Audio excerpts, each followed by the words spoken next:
আজকের দিনে মানুষ সোজা পথে চলতে চায় না, বাঁকা পথেই আগ্রহ বেশি, বাঁকা পথেই সুবিধা বেশি। তাই তো মদ বিক্রেতাকে কোথাও যেতে হয় না, কিন্তু দুধ বিক্রেতাকে বাজারে দাঁড়ে দাঁড়ে ঘুরতে হয়।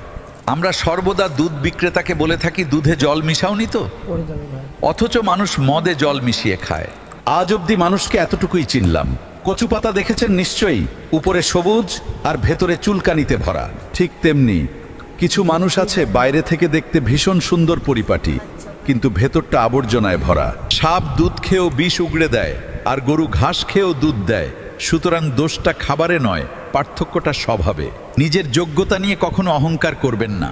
মনে রাখবেন, পাথর কিন্তু নিজের ওজনের জন্যই জলে ডুবে যায়। কি আজব দুনিয়া জানেন? যার চোখে ঘুম আছে তার কাছে ভালো বিছানা নেই, আর যার কাছে ভালো বিছানা আছে তার চোখে ঘুম নেই। যার মনে দয়া আছে তার কাছে দেওয়ার মতো কিচ্ছু নেই।